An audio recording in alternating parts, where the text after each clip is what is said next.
Welcome everyone to our May meeting. Can everyone rise for the Pledge of Allegiance?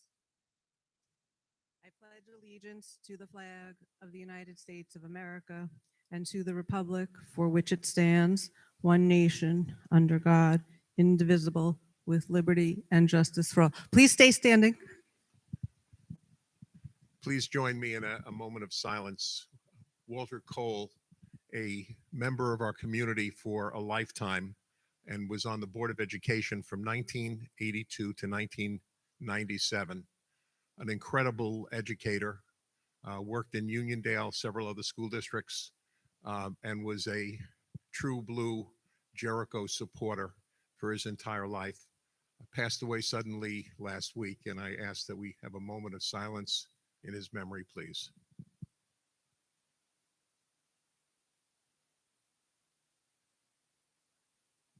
Thank you.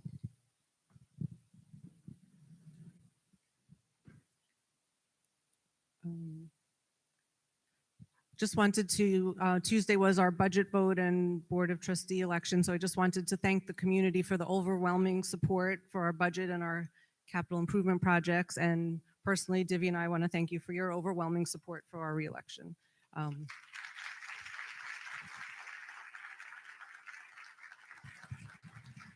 And I just want to say congratulations, Jill and Divya, on your victory. Another 3 years. So, Thank you, mazel.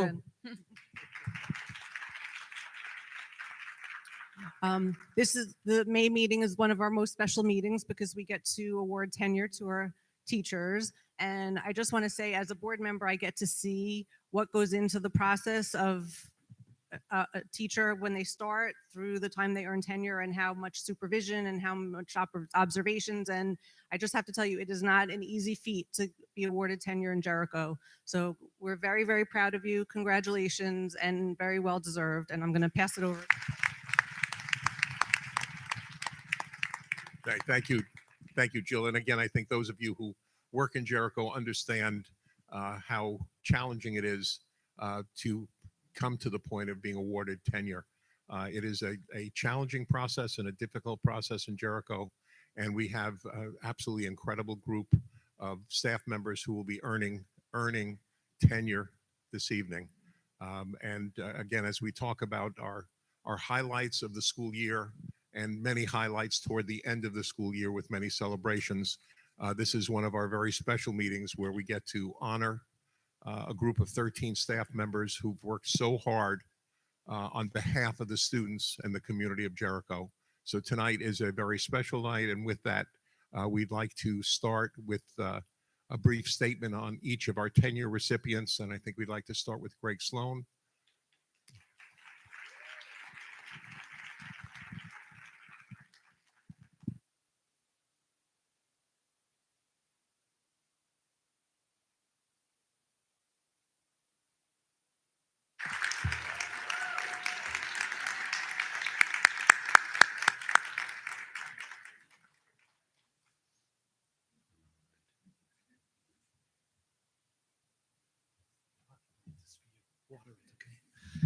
All right, Aisha Breland Henry, AKA Alveus Bully Prevention Kickoff Coordinator Extraordinaire, middle school softball coach, Calling All Angels collector, Cupcake Wars Commander-in-Chief, video game enthusiast. These are just some of the many hats actually that Aisha wears as our middle school social worker. Aisha has gone above and beyond to create a safe and supportive classroom environment where students feel comfortable sharing their experiences and struggles. Her dedication to their well-being is unwavering.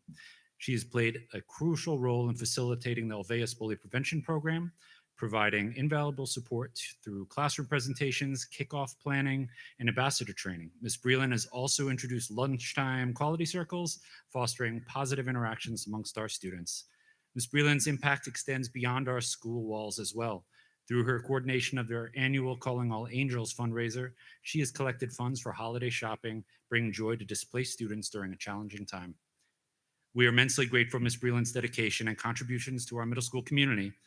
Today, as she is appointed tenure, we eagerly look forward to years of continued growth and positive influence that she will bring to our school.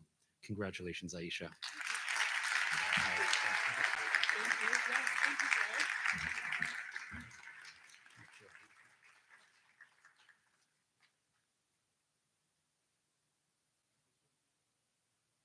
Dr. Sundberg.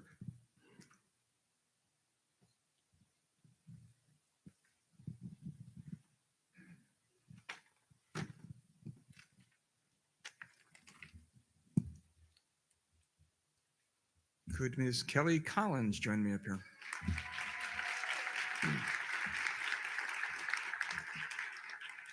We were trying to get the Jericho Academy off the ground, and we needed someone who understands how to address some of the emotional and psychological needs of very bright students who had fallen into the habit of escaping their anxiety about school by avoiding it. In the Academy, Kelly has helped many of our high school students reconnect socially and academically with school and with learning. She finds creative ways to help all of her students, not just those in the Academy, to find ways to be successful. She brought us experience working with students for whom English is a new language, with special education students, and with all of our Jericho overachievers. And she is a friend and a mentor to less experienced colleagues, and for many reasons, when she arrived here, it was when we needed her most. So congratulations, Kelly.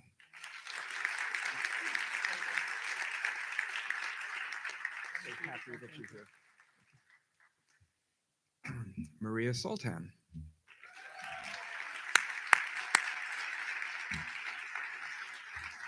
Maria was so young when she joined us, and she has grown so much while helping us to grow this powerhouse of a business education department. Almost everything she teaches becomes more popular. She helped us add a course in personal finance, which keeps growing in sections. Business law has grown from 2 to 3 sections since she took it over. She increased the rigor of our sports and entertainment management classes. And of course, she coaches mock trial, which has had the most successful season in the 18 years since I've been here. And she's just getting started. So congratulations, Maria.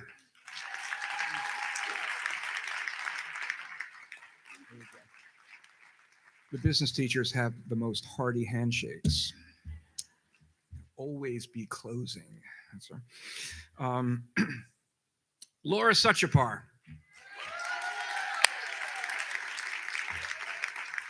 So Laura is one of a few people tonight that we actually needed to convince to take a risk and leave a good position to have a great one.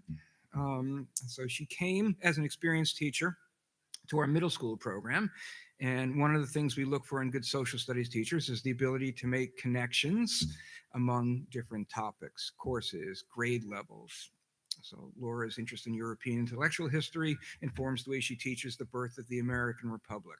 Her understanding of Asian history informs the way she teaches ethical questions in American history.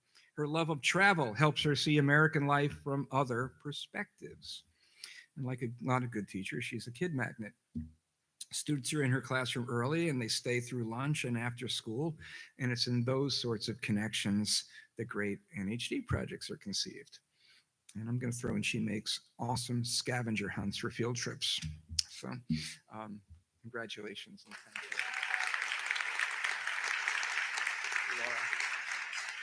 For this, I need Alex to join me and then take over for me. We'd like to ask up Danielle Melia.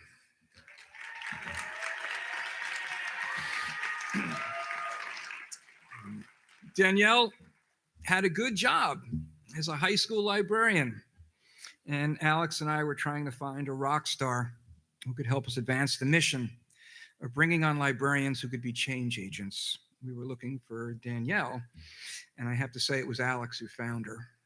And he convinced her to take a risk and to take on a long commute. Danielle is a leader who has helped us shift the role of school librarian and the function of the school library. She has changed the library from a place where students would often be dropped off to check out books for 20 minutes and then listen to the librarian or read a story in a rocking chair, to one in which librarians and classroom teachers collaborate together on research projects with educational technology, on book talks with children in other countries. And Danielle, from my perspective, is turning the library into the heart of Jackson and a place of light and learning.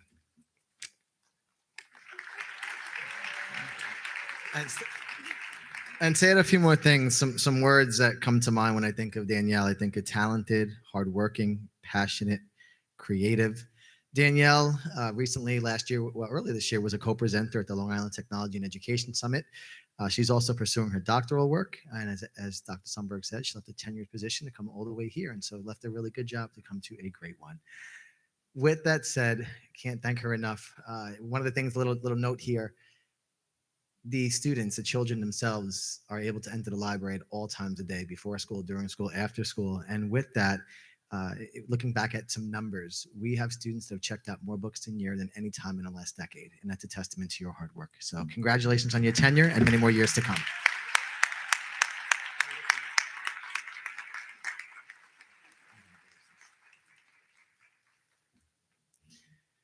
I'd like to call Allison Hammond to join me.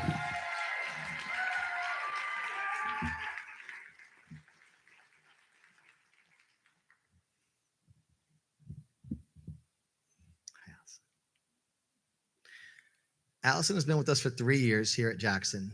I remember the time that we had a conversation about leaving her prior place of employment to come here, and Allison and her husband, who is here tonight, Christian, were on a cross-country trip.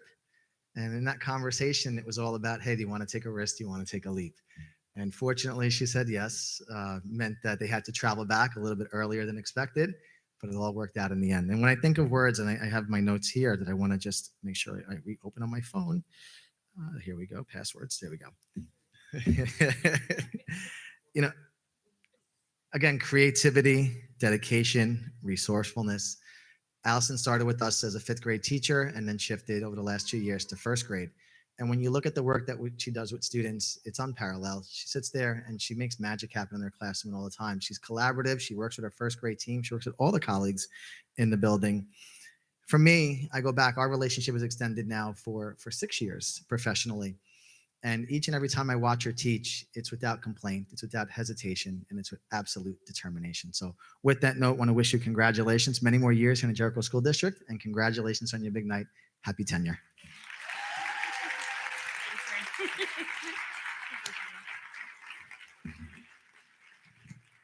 And at this time, I'd like to call up Dr. Sapienza and Mrs. Murray.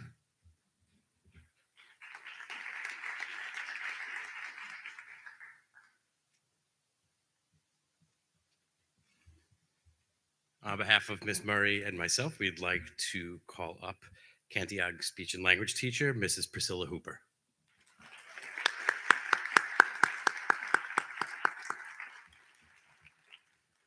While there are many words to describe Mrs. Hooper, the one that comes to mind most frequently is dynamic.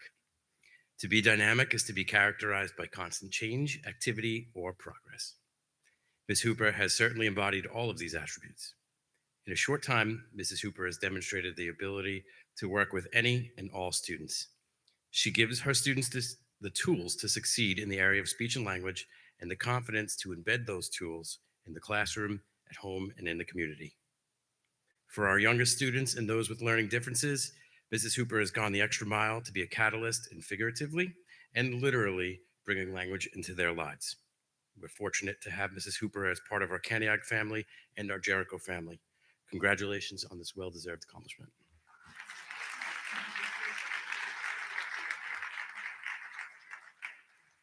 I'd like to introduce Curriculum Associate for English Language Arts, Dr. Dan Salzman.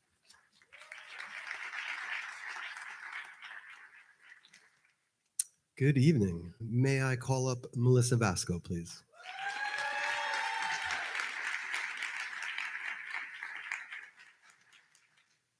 Hiya. Miss Vasco is joyful, innovative, highly organized, and creative. She utilizes technology to engage her students in meaningful ways and is always seeking to improve opportunities for students as well as go beyond the status quo. Ms. Vasco provides access and opportunity to our students through the acquisition of English language and facilitates a compassionate and nurturing learning environment for all of her students. Congratulations.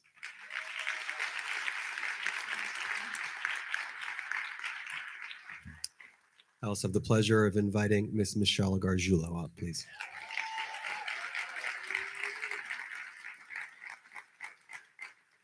How you doing? So Ms. Gargiulo is also thoughtful, hardworking, caring, and takes the time to really get to know her students. The connections she makes in the classroom as an English teacher and on the field as a lacrosse and soccer coach highlight her commitment to her students. She is always willing to help out in any way she can and goes above and beyond to motivate students to love reading and writing. Congratulations.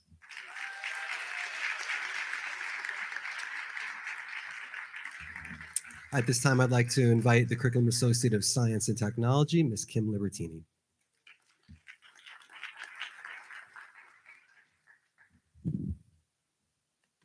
I'd like to call up Alyssa DePinto.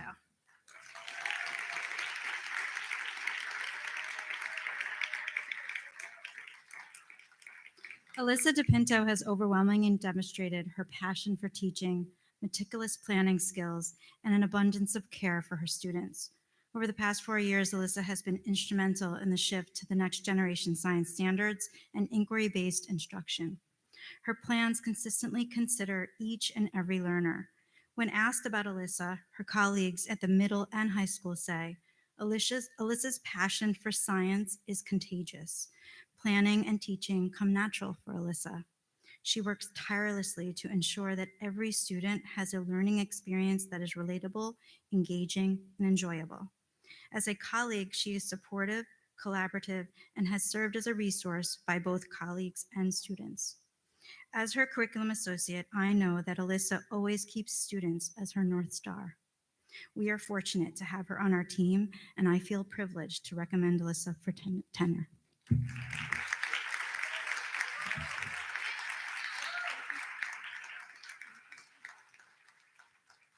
And next, I'd like to introduce Ms. Helene Quiekstein.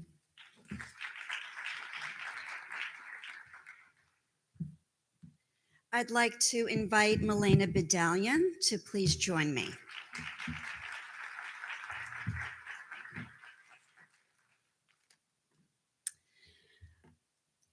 Milena Bedallion is a Renaissance woman. She has a zest for learning, a passion for teaching, a wanderlust for travel, and she is a dedicated and talented musician. She brings her experiences, creativity, and innovation to her mathematics classes. She is thoughtful, positive, encouraging, and passionate about every lesson. Ms. Bedallion brings the mathematics to life through performance tasks that involve storytelling to teach logarithms, creating a Ms. Pac-Man program to teach transformational geometry, using microphones and their sounds to teach polar graphs, and using encryptions and ciphers to teach functions. These dynamic lessons have transformed the way students perceive and relate to mathematics. She serves as a mentor to students in her pre-calculus research class, where she is a beacon of inspiration, a cheerleader, and a role model for her students. Ms. Bedallion students were proud of themselves for researching and developing their topics. Ms. Bedallion's success as a teacher is not only due to her brilliance and dedication to her discipline, but it is also her innate ability to connect with students. She will find a way to give every opportunity for her students to experience success. She never gives up on a student, ever. Milena, it is a privilege to have you as a permanent member of our faculty. We look forward to seeing the impact that you continue to have on the lives of future mathematicians, researchers, engineers, and musicians. Congratulations on this extraordinary achievement.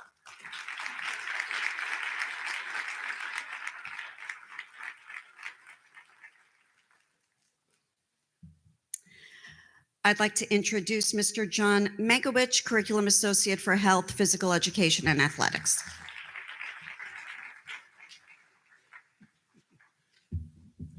At this time, I'd like to ask Mr. Brendan Lottie to please make his way up.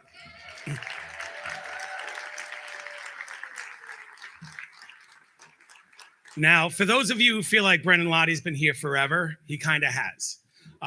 7 years ago, he was hired as a part-time health and physical education teacher, in the middle and the high schools. During his time here, he had ventured down to Jackson for a little bit, finally found a full-time home 4 years ago back at the high school. While Mr. Lottie has a wonderful ability to meet the needs of all his students, he's kind of carved out a little niche for himself, and he runs our adaptive PE programs at both the high school and the middle school. And at one time, he had developed a health program to meet the needs of our life skills students. On top of all this, Mr. Lottie has been charged with rebuilding our varsity football program. While we have not been able to sustain our own program for the last few years, we have seen our numbers increase to the point that next year we will have our own varsity and JV programs here at Jericho, and Mr. Lottie will be leading the way. Mr. Lottie has taken over leadership of the Blue Key Club, creating opportunities for students to raise money to support the Sunrise Day Camp and various other charities. Mr. Lottie is always willing to help out at Jericho. When he's not coaching football or track, he can be found supervising the nest at many athletic contests and opening a weight room for our student athletes. We are thrilled to present Mr. Lottie with his tenure this evening.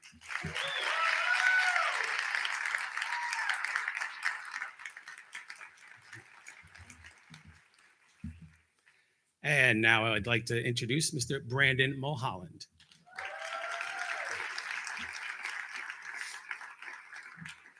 Now, if you think Brendan Lottie's been here a long time, Brandon Mulholland has beat him.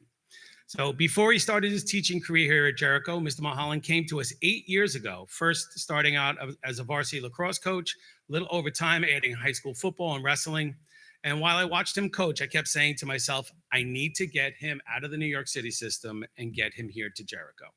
I always found that he had a great way with our student athletes, and his type of demeanor was a perfect fit for Jericho.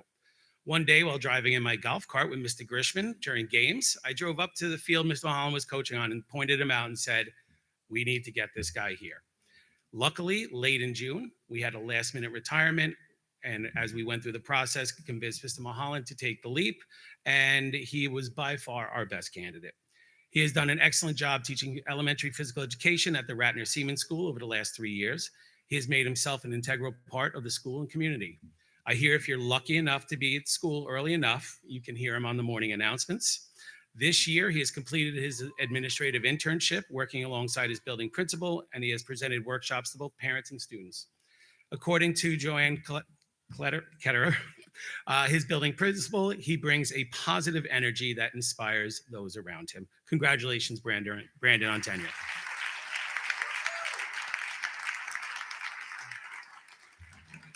And now our middle school principal, Mr. Chad Gleason.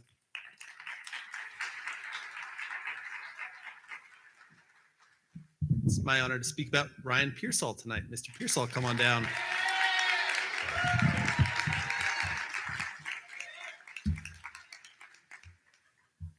Ryan Pearsall is an outstanding educator who is a model of continuous learning, dedication, and perseverance for both his students and his colleagues. Mr. Pearsall started working in the Jericho School District 9 years ago as a teaching assistant at the Ratner Seaman Elementary School. It's that experience that helped make him the amazing teacher that he is today. We welcomed Mr. Pearsall into the JMS faculty 4 years ago. Mr. Pearsall quickly earned a reputation as a gifted educator who is particularly skilled at differentiating his lessons to meet the needs of all students in his class.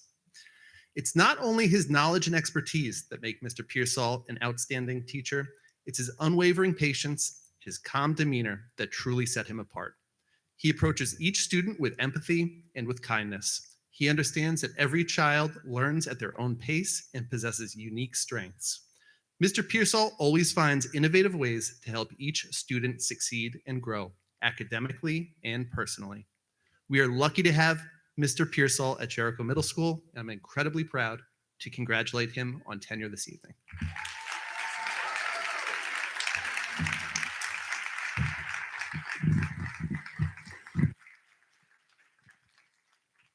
And with that, might I recommend that the Board of Education adopt Schedule JTAT ID number 13340, the schedule of teacher tenure appointments.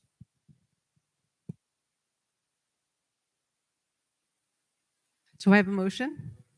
Sam, second. Jen, any discussion? Congratulations. I just want to say that the resolution says, whereas the superintendent of schools having found the following to be competent, efficient, and satisfactory. So I'd like to change the language to say more than competent, efficient, and more than satisfactory. All in favor? Congratulations.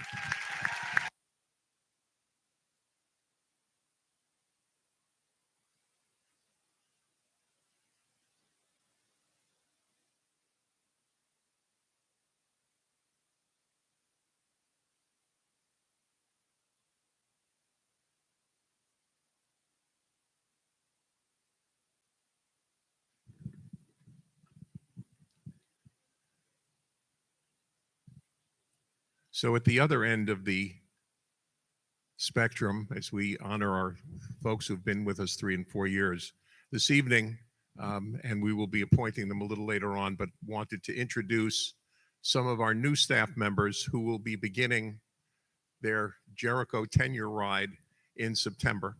I'd like to introduce our new high school English teacher, Samantha Cunningham.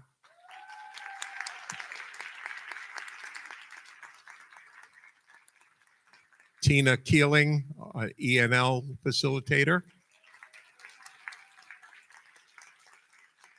Jacqueline Groper, art teacher. And Jasmine Wang, elementary guidance counselor. Welcome, welcome to our family. Mr. Mankiewicz, would you please come do some honors for us?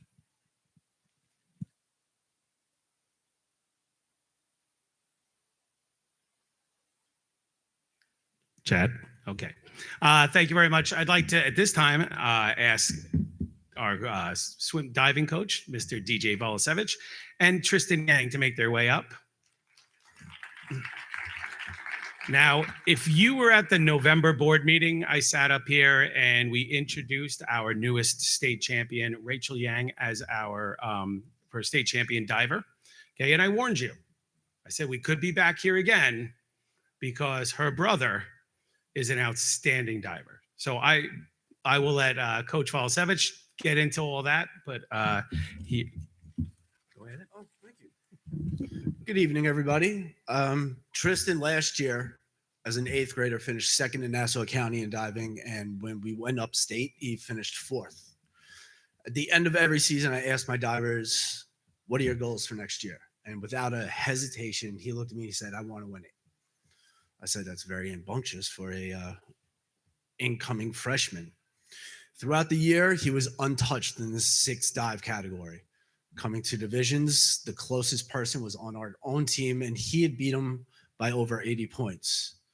At the county championship, he won the county championship as a freshman. First time in close to a decade a freshman has won the county championship in Nassau. And he went into the New York State Championships ranked 3rd. Well, through his first 4 dives, he wasn't feeling that well. And after his 5th dive, he jumped from 13th to 5th overall. Going into his last 3 dives, he was in the lead. Now, I asked him how he was feeling because at the beginning of the meet, nobody had known he was diving the entire time with a strained quad, limiting his power to his takeoff, limiting half of the dives that he would normally get his 9s on. He was getting 8s, 8.5s.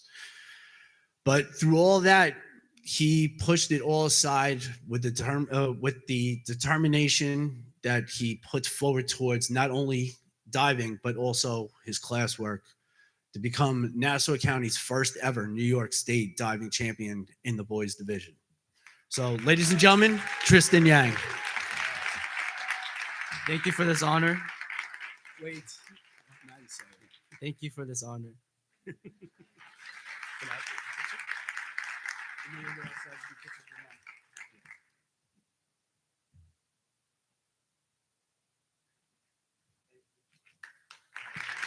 Thank you. So as part of being a member of the Board of Education, there are opportunities for board members to sit through additional training that is sponsored through the New York State School Boards Association. And this evening, we've received 2 certificates of merit for both Divya and Chris for Board of Achievement Award for their participation in board training activities, where both have earned 75 points in the ladder of board member training. So on behalf of school boards, we have a certificate of merit to both Divya and Chris, and we thank them for their participation in additional training and their commitment and commitment to our school district through being a board member.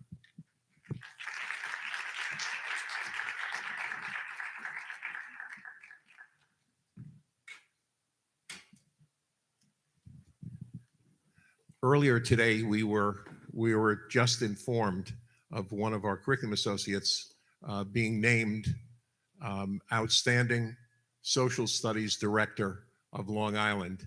I think somebody had asked me to not mention that this evening. However, we congratulate Dr. Sundberg, who is a model curriculum associate, a model educator, a person within our district to whom we all look up to for his leadership. And we congratulate him on being awarded the 2022-2023 Outstanding Social Studies Director on Long Island. Congratulations, Eric.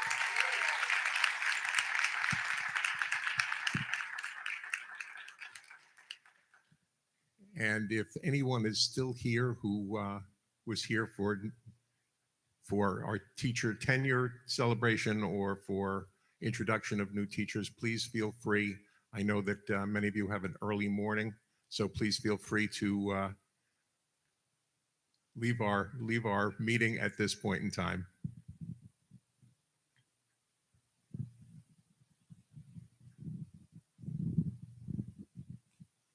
Okay. Okay, we're going to move on to the reports. Middle School Student Council, Sahana and Luke.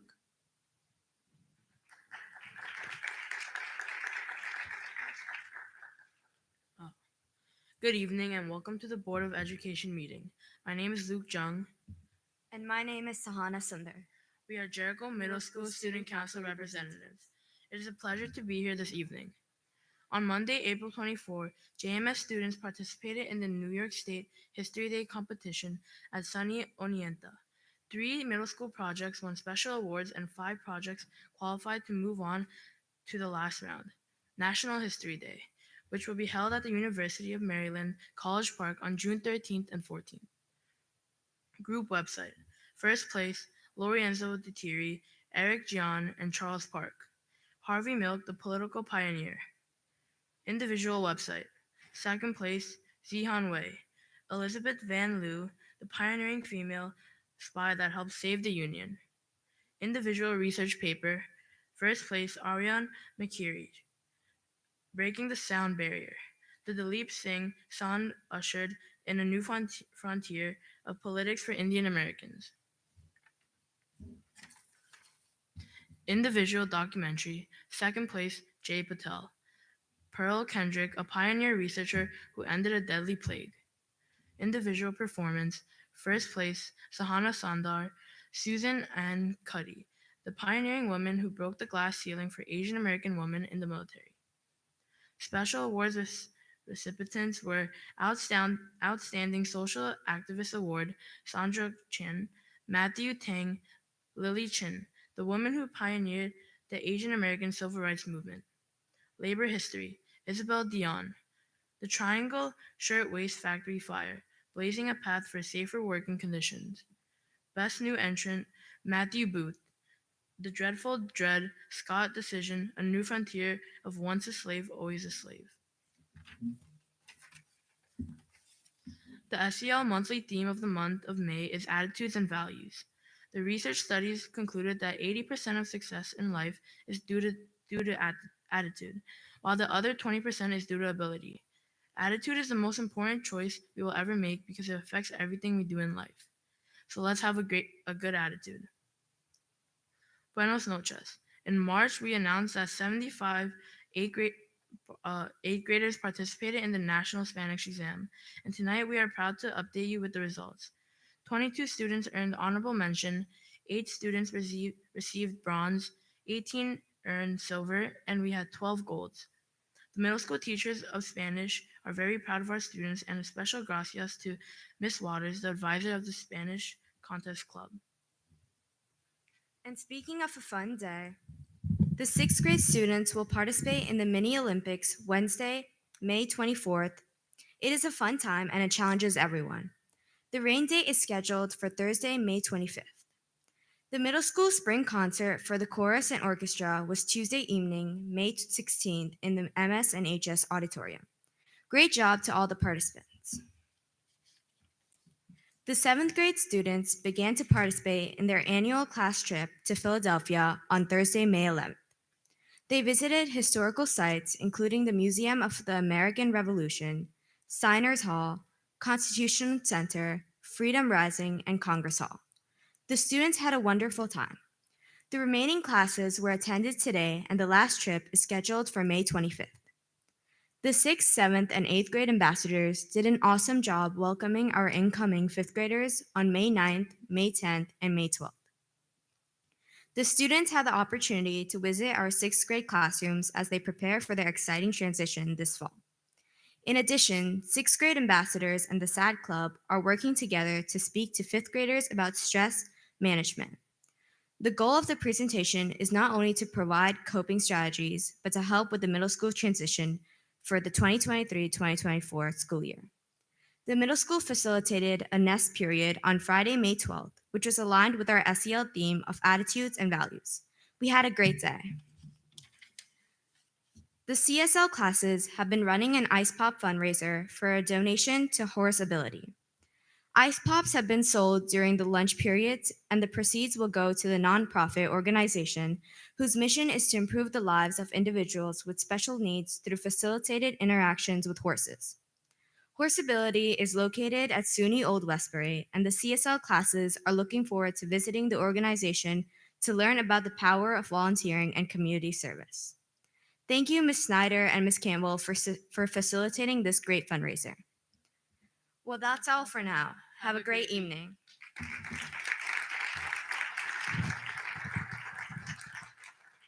Thank you, Sana and Luke. Now for High School Student Council, Ruby and Patrick.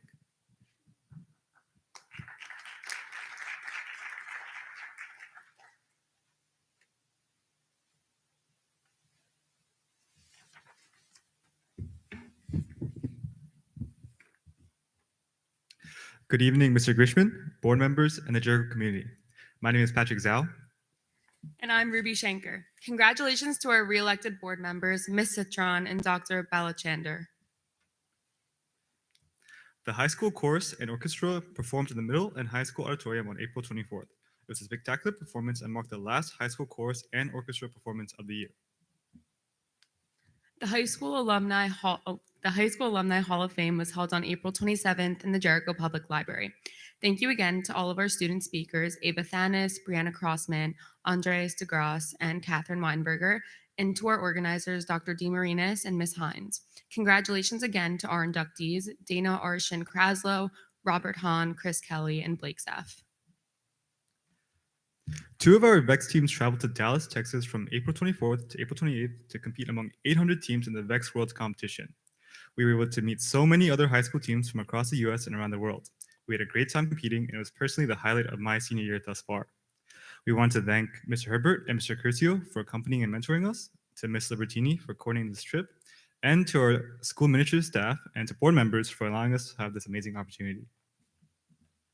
Last month, 50 Jericho FBLA club members took part in the annual State Leadership Conference for Business held in Rochester, New York. After 2 days of fierce competition and various performance and testing events ranging from hospitality to personal finance, it brings us great honor to announce that for the first time in Jericho history, every one of our students placed in the top 5 for their respective events. Covering 67 events, Jericho won 19 first places, 11 second places, 13 third places, 11 fourth places, and 13 fifth place plaques.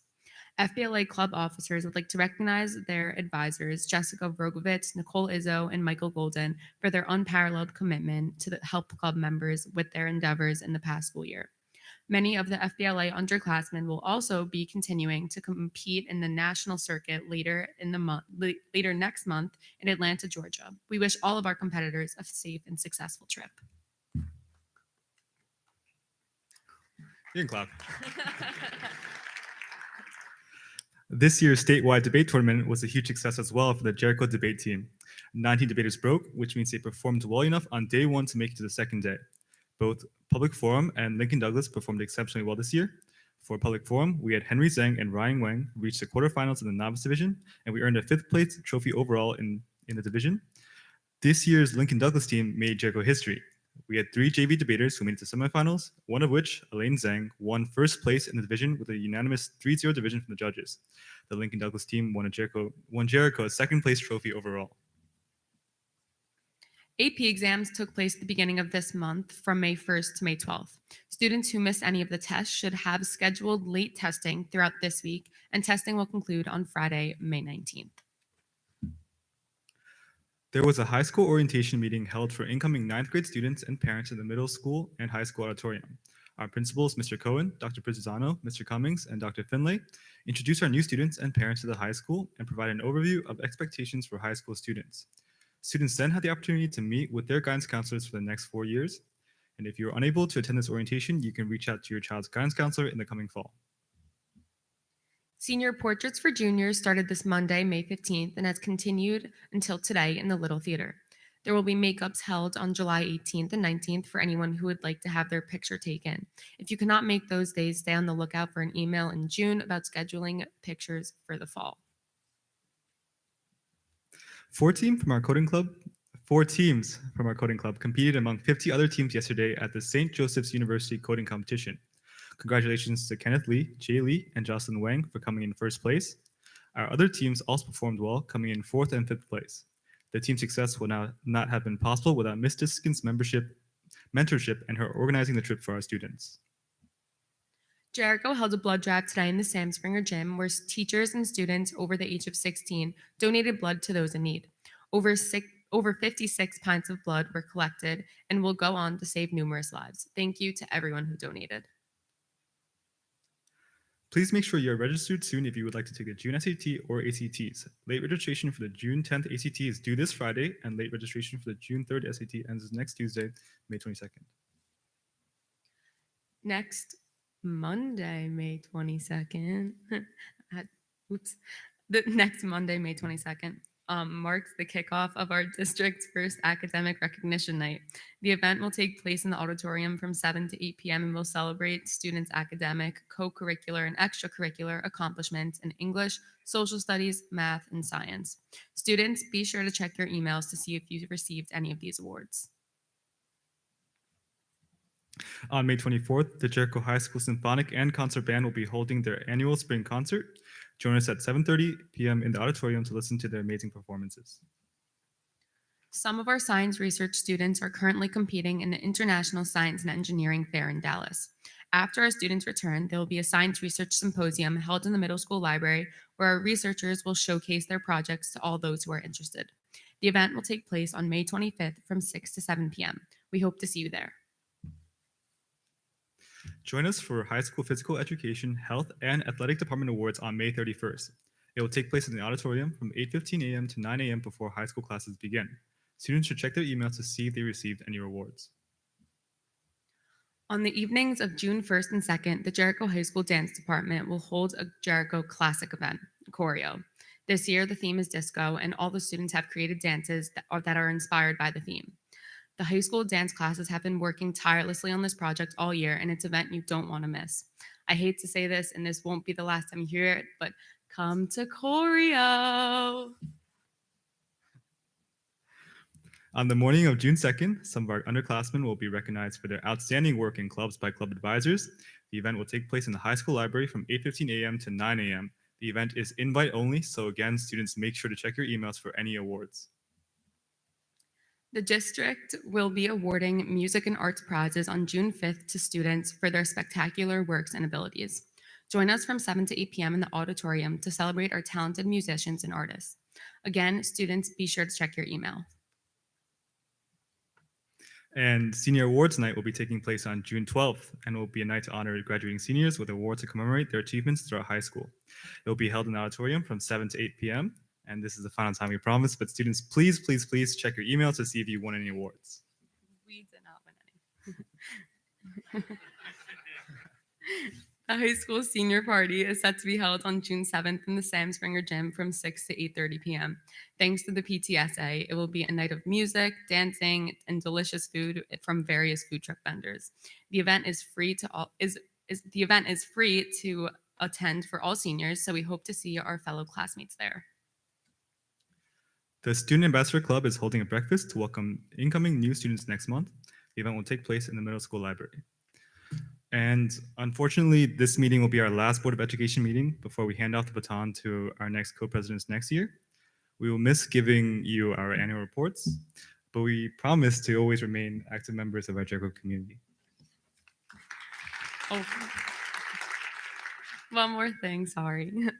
Thank you for letting us give our brief presentations throughout the year. It was our pleasure and our honor to work directly with our wonderful school administration and to speak with our amazing board members. Thank you again, and good night for the last time.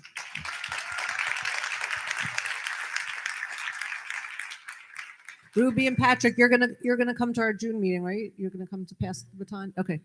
You'll be here because we want to say goodbye to you, so we'll wait till June. Thank you.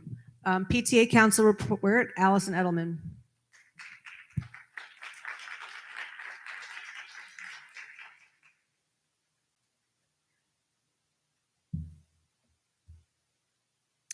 Good evening, Mr. Grishman, Board of Ed members, Central Administration, faculty, staff, and community members. I'm Allison Edelman. I'm the president of the Jericho Joint PTA Council, and it's my pleasure to be here tonight. I'd like to start off by thanking John Saraf for running this year for the Board of Ed trustee position, and I'd like to congratulate Jill Citron and Divya Balanchander for their re-election to the Board of Education. I look forward to continuing to work with you in the future. I would also like to thank everyone who voted in support of our school budget. This month, the Jericho Joint PTA Council met with Mr. Greg Sloan, Curriculum Associate for School Counseling, to give us an update on the Jericho class of 2023 college admissions. What an amazing group of students. Our current class of seniors applied to over 300 colleges and universities and will be attending the finest institutions in our country. The full update of schools our seniors will be attending will be posted in our next version of the school calendar. The guidance department has also been busy this month planning to meeting with our current 8th graders for the first time and planning 2 events the PTA has suggested. On May 24th, there will be a career day for all our high school students. On May 30th, there will be a presentation to our current juniors on college application tips and essay writing. We're excited to bring these 2 programs to our students and parents and believe they will be strongly attended. The Joint PTA Council has also been working with Patrick Fogarty on a new app called Parent Square that we hope to roll out in the fall. This will be a very safe and easy way for parents to communicate with other parents on all things PTA. Our council will also be starting an Instagram page in the fall so that we can highlight all the great PTA events that take place throughout the year. We hope you all friend us and like us when we introduce the new social media page in September. At this point, each unit has posted their officer slate for the school year 2023 to 24. Most of these installations will take place in June, and we're excited to work with our new volunteers. Each of our units has been busy planning the end of year celebrations, class trips, picnics, and fundraisers. Some highlights are Cantiac will be doing a picnic around the world, Ratner Seaman is holding a car wash, and Jackson has just had a successful BOGO spring book fair with Scholastic. The middle school is excited for their 7th graders to be traveling to Philadelphia for the day, a trip that has been postponed due to COVID, and the students are excited to have it back. The high school PTA is planning their senior party with games, food trucks, and live music student entertainment. SEPTA has a cookies and canvas event at the end of the month and senior awards. We're so fortunate to have a parent community that wants to be so involved in our schools and so giving of their time to bring these amazing events for our students and district to fruition. We really want to thank you all of our parent volunteers. We appreciate everything you do. Thank you, everyone, and have a good night.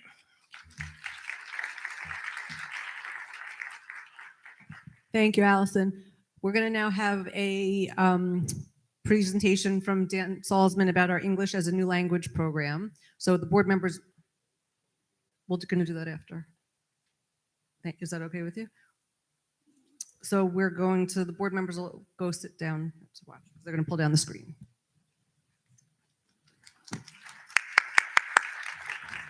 And at this time, I'd like to reintroduce Miss Melissa Vasco and Miss Michelle Gargiulo.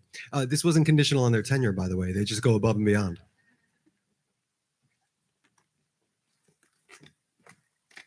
If I may, Mr. Roman? Yes, sir. Please. Thank you A so much. souvenir.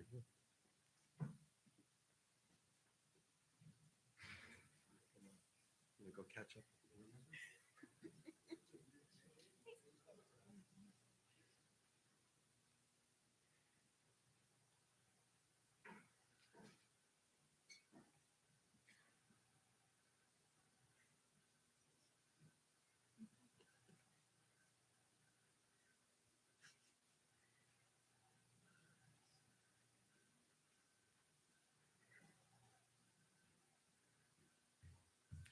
So I was stalling while the screen is coming down, but some thank yous. I want to sincerely thank the board for their support of all of our programs, especially English as a New Language. It is embedded in the English department as well as in PPS. So in the past, many of our ELs, English language learners, were taught and still are by Learning Center instructors.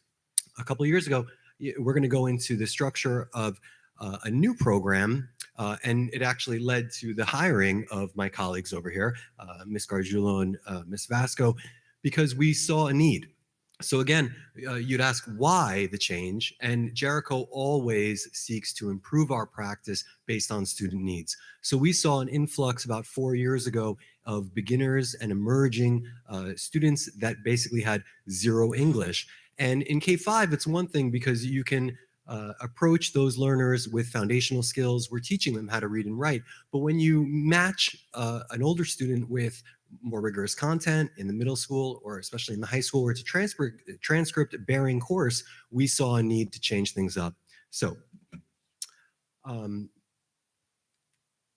basically, just to show you some of the models, New York State Department of Education offers a couple of ways to administer English as a New Language to students. And so you have the integrated model or a standalone ENL, where students would then be removed from their content classes and taught by a certified TESOL or ESL instructor. What we saw was an opportunity to provide instruction by a dual certified instructor, both in English language arts and ENL.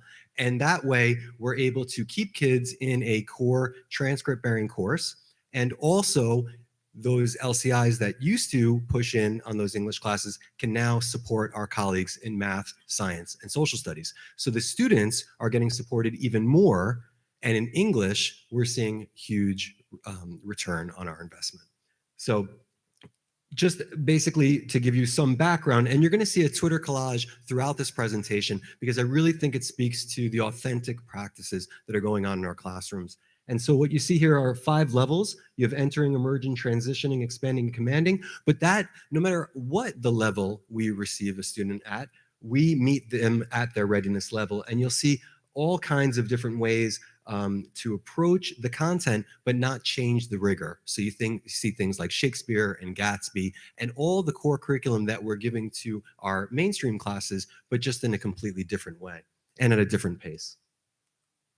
So the structure in the middle school, we have a heterogeneous class, and I want to make a shout out not only to our LCIs in the Learning Center, the ESL certified teachers, but also in the middle school model, we joined up with reading. We thought that it was important, and Ms. Stern is here today. I appreciate her support. And so it's not a co-teaching model, but it's a double period where they get reading support as well as English language arts, which is taught by Ms. Vasco for the 6th through 8th group. And then in the high school, we looked at a double period model where they get English 1 and English 2, taught by Ms. Vasco, and then English 3, which also then culminates in the Regents exam. And that's Ms. Gargiulo for English 3. So you see the double period model for high school. We are definitely still standards driven, and we certainly have an emphasis on authentic learning experiences. Like I said, there is certainly also a focus on the community and the agency that students would gain by having a true sense of belonging in our school, as well as with their fellow classmates. So we really focus on as many experiences as possible with speaking and listening, communicating with friends, and also hands-on activities where it really brings the literature, their reading, and their writing to life. And then finally, with assessment, we really try to give them a full range, both with more, paper-based, reading and writing, as well as technology. So we bring in programs like Wordplay Shakespeare, where they act out things. I leave that to the experts, but they bring in programs like Scratch, where they're creating video games, as well as pictorial, visual, and graphic organizers that really do help bring those modifications so they can access high-level content.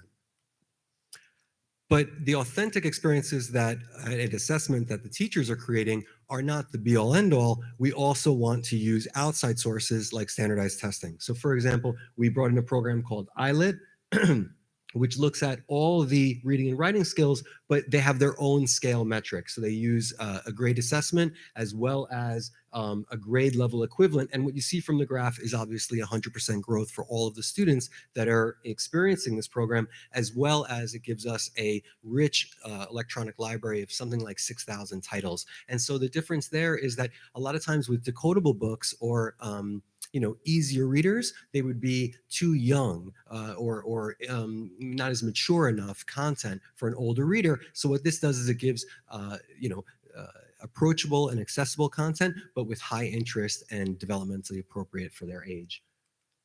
Also, we use NWA, which we use for all of our students K through 8, but we extended it into the high school for the ENL students and in English in 6 through 8, as well as English 1, English 2, and English 3. We're seeing 100% improvement as well from fall to spring. As you can see, the ILIT has one scale, the NICE slat would have another scale, and NWA has their own RIT scale, but what's common is the Lexile. So we circled that to not only show the 100% growth, but also that you could clearly see between 100 and 200 point increase from fall to spring in Lexile level, and that's a universal application. So then finally, I think, the culminating experience in 11th grade would be the Regents. And so the pandemic gave us a couple of different kinds of end of years 2-3 years ago, but last year was our first, in a sense, real year where students were required to take the Regents. And again, 100% passing rate for those students. And I just think that's a testament to the type of work that our teachers are doing. So I'm going to pass it over to Ms. Vasco to talk a little bit about the middle school program, and then to Ms. Gargiulo for the high school program. Thank you, Dr. Salzman. I think such an important part to note about what Dr. Salzman said before was that we don't lower expectations for the students in this program. We raise our scaffolds and our modifications. So these students are getting access to grade level texts in their core readings for the English classes. And we really try to make everything authentic learning. So for example, students complete 3D printing projects in class to show symbolism. Students create these multiplayer video games that go along with their research essays. Students are annotating. They're doing all of these awesome projects in class that really align with whole child learning and that real world application and skill set. In our middle school program in particular, we collaborate a lot. So between their reading class and their ELA class, they read a story in reading, they come to me and we work on the skill set. So this looks like in a class reading a book that's science-based and then the students planting flowers and writing about them, drawing them in school. It looks like them reading a story and then building those characters with Legos and writing their own short stories based on what they just built. Incorporating all of those STEAM activities into our program is such a great way for students to develop those hands-on learning skills. This is another example of the collaboration. Last year, Robin Stern and I, between the reading and the ELA program, we had the students read a book called Measuring Up, and they created their own cookbooks, and they planned this giant author signing party where building leaders and district leaders came in and asked the students questions, which really allowed the students to work on those communication skills. They used a whole bunch of vocab from the unit to create their own cultural recipes. We also tied in that culture aspect to ENL through that collaborative assignment. And last, in the middle school, we really like to have the students have access to their teams so that they're able to go into those mainstream classes and they're able to socialize and communicate with other students throughout the building. So in the pictures that you see on the screen, this was Michelle Gargiulo's 11th grade class collaborating with the 7th grade middle school class. My 8th graders and my 7th graders collaborate with their team 7th and 8th grade classes. We do the same projects. They go in and present in front of each other. So that really just allows for the students to feel that connection to and that community within the program. And I'm going to pass it along to my colleague, Michelle. Thank you, Melissa. This year in our ENL program, we were able to implement a 4-day writing workshop for these ENL students. This 4-day writing institution allowed students to create authentic pieces of work that included poetry, memoir, drawings, and photography. What made this institution so impactful were that the students came from all different levels, but they were able to come together through these shared common experiences of journeying to America through their individualized writing. What really increased student agency and student empowerment was that our students were able to publish an anthology in another language. Here we have some of our digital portfolios. The digital portfolio process begins when the students are in middle school, and it carries on all the way through their ENL career. Some of the aspects that we include in these digital portfolios are digital one-pagers, graphic organizers, essays, and then most importantly, the digital writer's notebook. The writer's notebook begins in middle school, carries on throughout their whole journey, and it's an area for them to journal, analyze, and argue in their own language. These 21st century skills really come to life through this digital portfolio because students are creating a website. Here's some other areas of our digital portfolio. You see Melissa and I like to use aspects such as Pixton and eyelet. We also like to bring in paint chip poetry. What makes these digital portfolios so impactful is that students are generating the skills to be successful on their ELA regions. You could see students are still practicing that argumentative essay and that text analysis essay. And then lastly, the 4 C's: communication, creativity, collaboration, and critical thinking. Melissa and I like to incorporate these 4 C's into our classroom daily. We also added compassion because that truly is the Jericho way.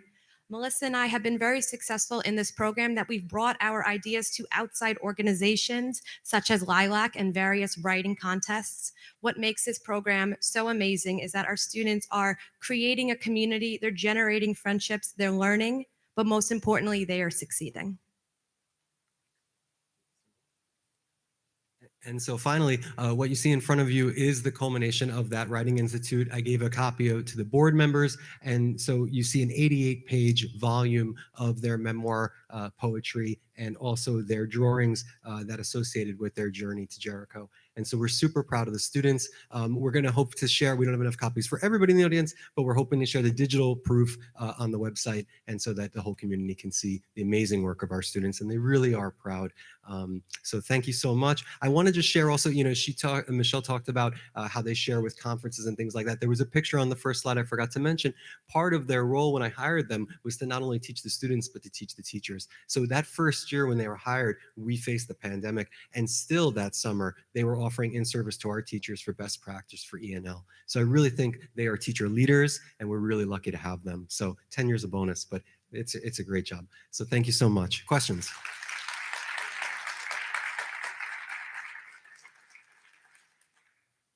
Any questions? Thank you again.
Thank you for that wonderful presentation. It's always so nice to see something that goes on in the classroom so we can get a real feel for why we're doing this. So thank you.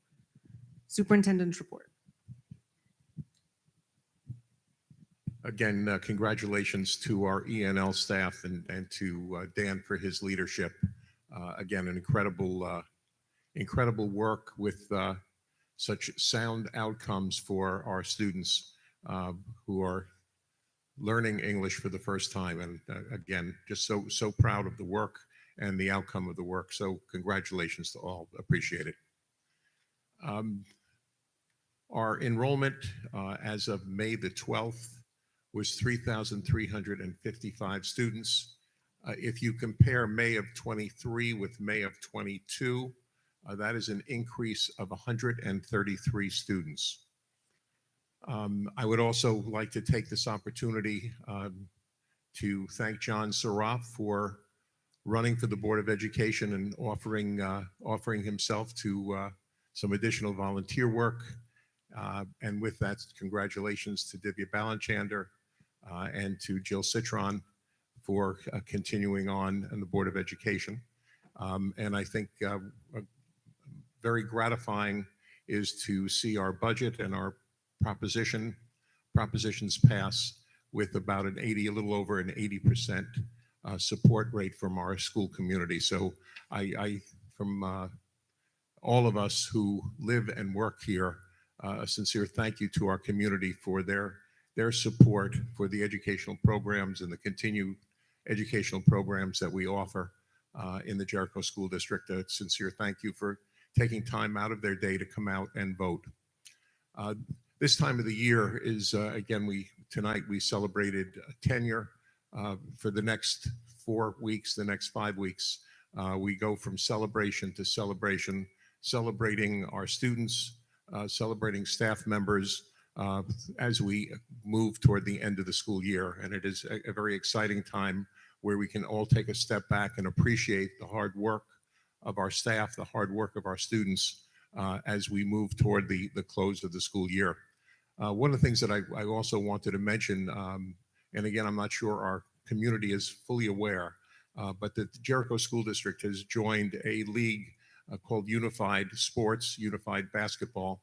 And we joined a league of skills development students who have an opportunity to play basketball interscholastically, one school against another. As that season has unfolded, it is probably one of the most exciting and thrilling activities that I've seen in our school. There are literally 100, 150, 200 students from our high school who attend to cheer our students as they play basketball. You look into the stands and you see smiles and tears of joy. And it is just an incredible opportunity. And again, I think we only have one game left, John.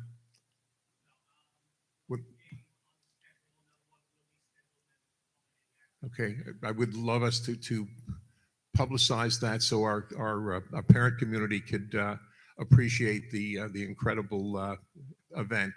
A special thank you goes out to John for helping coordinate this, for Ben for his encouragement, and Teresa Cantwell, who is an incredible coach to our kids and has supported our kids throughout the beginnings of the Unified Basketball program. So thank you.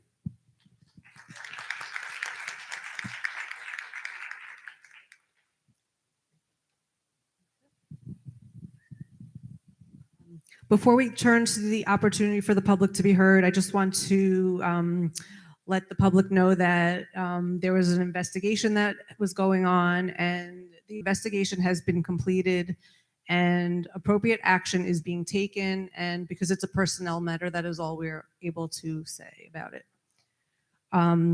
Please note, if you'd like to make a comment or ask a question, please tell us your name and affiliation if you're representing a specific group. If you'd like your statement to be included in our board minutes, you must hand a written copy of your remarks to Victor immediately before speaking. As always, public discussion on matters relating to staff and students at which their reputation, privacy, or right to due process or those of others could be in some way be violated is prohibited. If you want to speak, come to the microphone.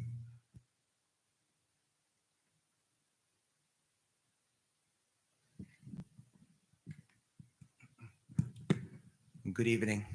My name is Kevin McKenna, and I am here representing Nassau County NY News, and I am broadcasting live this meeting. I very much enjoyed the recognition and the awards at the beginning of the meeting. I did live stream that to my 20,000 plus followers here in Nassau County. I am very, very disappointed in the statement that was just made by, I'm sorry, I don't know your name, by the president, board member, I'm sorry, regarding an investigation taking place, but you're not going to tell the public anything at all about that investigation. Just mind-boggling. Well, in the spirit of transparency, back in March, I'd like all you board members to know, and I would appreciate it if any of the board members here could help to get me the answers that I asked the superintendent, Hank Grishman, in early March. He just winced. In early March, I sent him an email, a very professional email, where I actually sent him links to different Project Veritas videos that were not edited. And I asked him a few different questions in my email pertaining to the videos. I'm not going to violate, and I'm not talking about any individuals, but I did send to him a link to the video where he was able to watch, and if any of you would need the video, I'd be happy to send it to you, where David Casamento, the head of curriculum for the Manhasset School District, he was caught on video in a restaurant, unedited video. And to cut to the chase, I asked Mr. Grishman, I'm sorry. I asked him if anybody in the Jericho School District participated in that conference that was led by David Casamento. Very simple question. I didn't ask him for the names of individuals. I asked him if anybody from Jericho School District participated in the training session by David Casamento, the head of the Manhasset School District curriculum, who, by the way, was relieved of his duties after that video was made public. So if the Manhasset School District thought that that video was edited, or if they thought that David Casamento did nothing wrong, if they thought he said nothing wrong, I doubt very much the Manhasset School District would have relieved him of his duties in the Manhasset School District. So I would ask the board to please, in the spirit of transparency, to get back to Nassau County NY News, because the public wants to know the answer to the question. And maybe some of the residents or parents here in the Jericho School District, which there's not that many here in the meeting, so I'm happy to live stream this to not only Jericho, but also to Nassau County. I'd like to get the answer for the public as to whether anybody in the Jericho School District was trained by David Casamento. There were a few other questions in the email, and in the spirit of time, I'm going to end with just that. And tomorrow, or if not tonight, I'm going to send the email to the board with the 3 or 4 questions that the superintendent of the Jericho School District totally ignored. As a matter of fact, in the fairness to the superintendent, he wrote back to me and he told me that he was going to transfer my email over to the records officer, and he thought that it should be considered a FOIL request. It wasn't a FOIL request. It was general questions to the superintendent of the Jericho School District. It should not be treated as a FOIL request. But even though the superintendent made that suggestion, and even though I disagreed with it being a FOIL request, I still sent it in as a FOIL request to the Jericho records officer. And that was in early March. And it has been totally ignored in violation of New York State open meetings law. And if I do not get a response from the records officer, I'm going to have one of my attorneys file another lawsuit because I'm currently suing you all right now. I don't know whether you know that.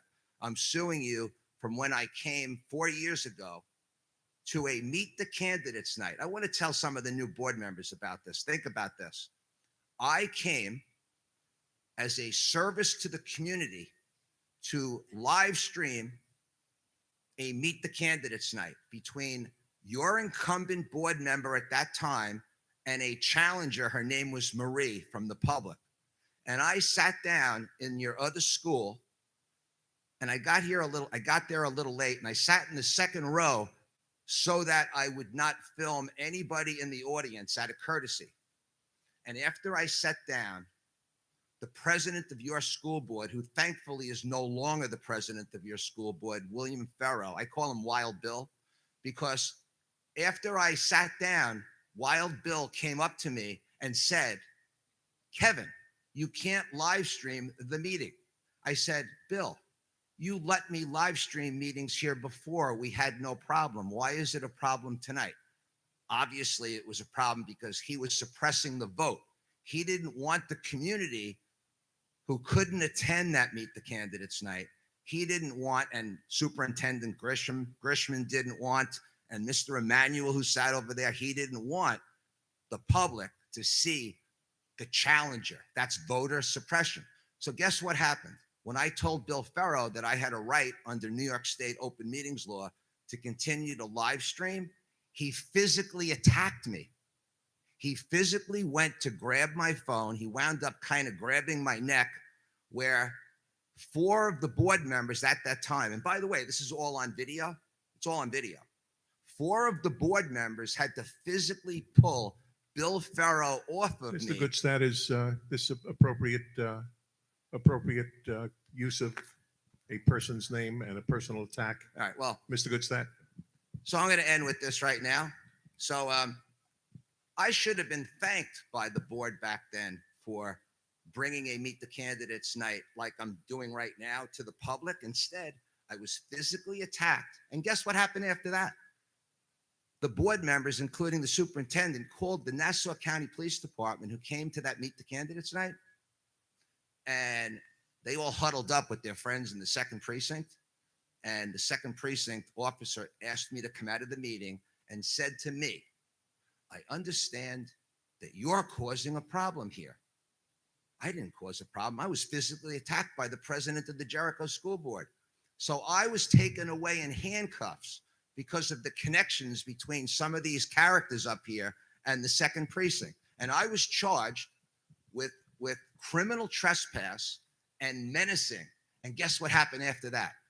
My very capable attorney, Martin Tankliff, who spent 18 years in prison for a crime that he never committed out in Suffolk County back in the 80s, he got my case totally dismissed, not an ACOD. And then subsequent to that, I filed a lawsuit against the Jericho School District, Superintendent Grishman.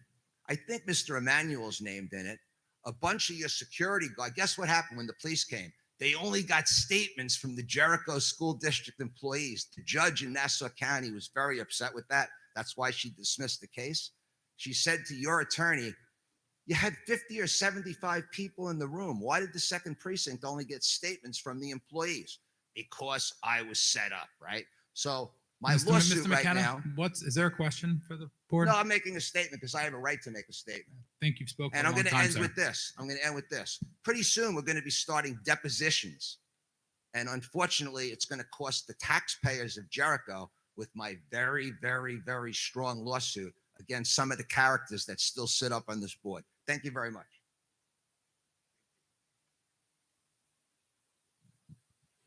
I would just like to make one brief statement, Mr. McKenna. It's not Manhasset, it's East Meadow. And as you misstated that fact, you misstated a whole series of facts. Thank you very much. Okay, your time is up. Thank you. The next person needs to speak. Hi. Some of you guys know me. I think most of you do. I'm Judy Ornstein. Thank you, Mr. Grishman. I was going to correct him about getting his facts straight about Manhasset versus East Meadow, but you do you, Kev. Okay.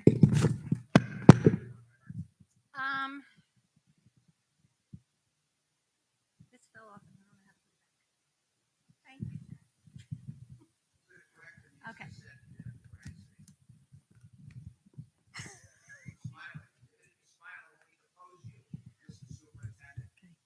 Grandstand.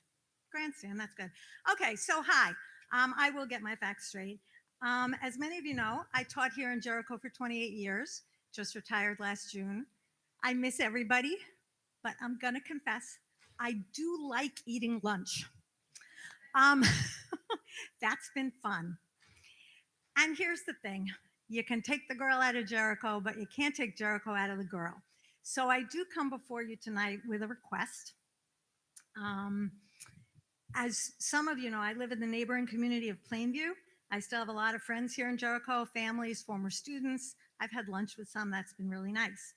So I came today to request that the Board of Ed consider following the lead of the Plainview Board of Education, Plainview-Bethpage, Board of Education on a particular matter.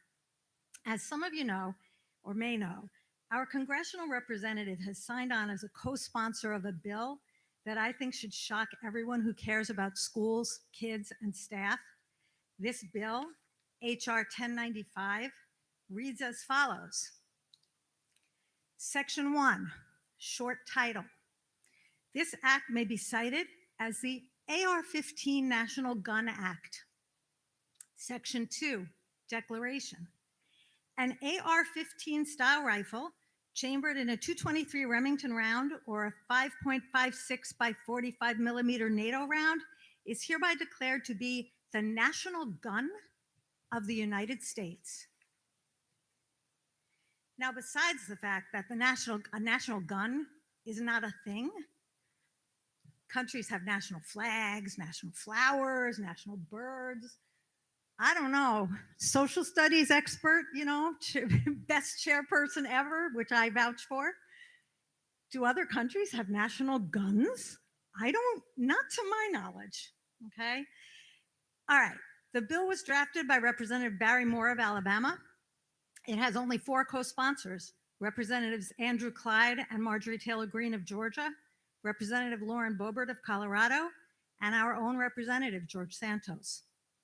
As someone who taught for 34 years, during most of which I had to lead students in lockdown active shooter drills, and during which I taught kids who personally knew people who were directly affected or even killed by AR-15s used in school shootings, I find this bill horrifying. Honestly, I don't even know what the motivation could be. Is it a giant troll? I don't know. In March, the Plainview-Bethpage Board of Education sent a letter to our congressman asking him to withdraw his co-sponsorship and his support for this bill. The letter was also signed on to by pretty much every stakeholder in the schools. It was the PTA, the student council, the administrators and teachers unions, every stakeholder signed on to the letter. I have a copy of it if I could give it to people. I think it's a very good letter. It references the numbers of kids over the past 25 years who've experienced school shootings and several school massacres in which the AR-15 was the gun of choice. I have the letter here. I can give a copy to the district clerk for distribution in case you might want to use it as a template or a starter for discussion. I don't know the procedure for putting it on the agenda of a future meeting, but I really hope that whoever has the power to do so would consider it. Thank you. So should I give that letter to somebody or, okay.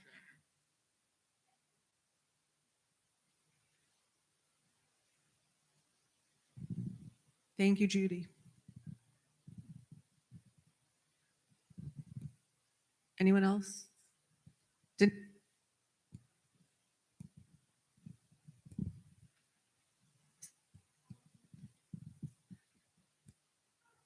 evening, everyone. My name is Paula Gislani. I live in West Birchwood and I have a son in the high school. I'm requesting that we find a way to live broadcast or make available for replay the Meet the Candidate Night for future Board of Education elections. The current moderators, the League of Women Voters, do not allow for recording or broadcasting of this event, and only the people who are able to attend this event are able to see all the candidates and make an informed decision about who they'd like to elect to the board. This year's Meet the Candidate Night was attended by less than 100 people, And this year's election was decided by less than 2,000 members of our community. I'm asking that we ask the League of Women Voters to adjust this rule so that more members of our community can be informed, or maybe choose a different moderator who will be willing to have it live streamed and then accessible on a later date on YouTube.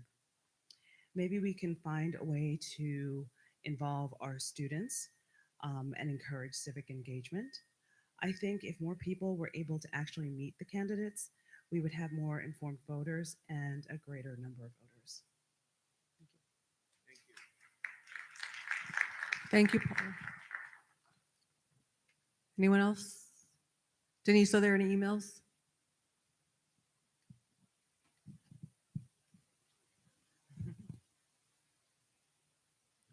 Okay, thank you. Okay, we're going to move to recommended actions.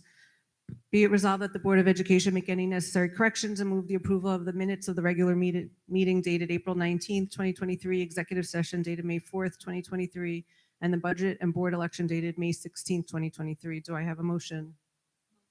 Jen, second. Divya, any discussion? All in favor? Approved, thank you. Adoption of policy 5660A, meal charging and prohibition against meal shaming. Be it resolved that the board resolution adopts that policy 5660A. Do I have a motion? Jen, second. I can't see in this. The way the tables look like I can't see. Divya, thanks. Any discussion? Sam? Mr. Manuel, I think last meeting I'd asked about what we thought our outstanding balance was, and you had sort of an estimate. Did you have a chance to look to see approximately what we usually have outstanding as a balance? Yeah, I think I discussed at the last meeting, not a specific number, but it's minimal. It's within a couple, 3,000 district-wide. And monthly, we provide reports to the principals, who in turn will contact the parents via email. And if that doesn't work, they make personal phone calls. Thank you. All in favor? Thank you. New business, volunteer firefighters and volunteer ambulance workers exemption. So Victor, I know you had a change to some of the language, but do you want to explain what it is as well? Sure. What I'd like to start by saying is everything in this exemption is currently in place. The Jericho School District passed this years ago, and it's currently in place. The only change in language is it provides volunteer firefighters, instead of having to wait 5 years to receive the exemption, it would be after 2 years.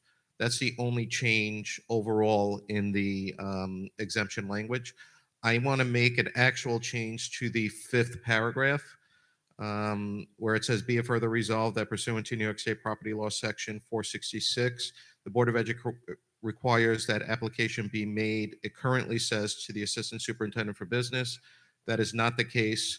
It should be the Nassau County Tax Assessor in order to certify.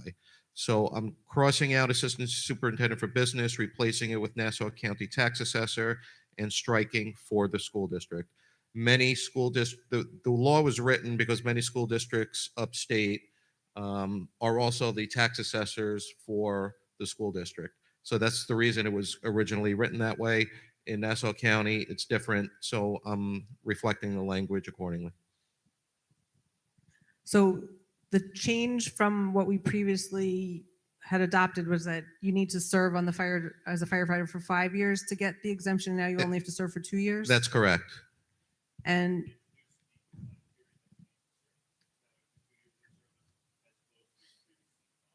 then you get the exemption for the rest of your life? No. No, that's what I thought. What? So you have to do a certain amount of hours for the fire department to get the exemption, or how is it determined who gets the exemption? So members in good standing, so that previously members were eligible to apply for this exemption after 5 years of service to the fire department. If you were a member in good standing, the chief of the fire department, in this case in Jericho, and I was actually going to bring this up, would certify that you are a member in good standing. You would then bring that application to the Nassau County tax assessor's office. They would receive that application, judge the merits of the application, and then approve or disapprove that application.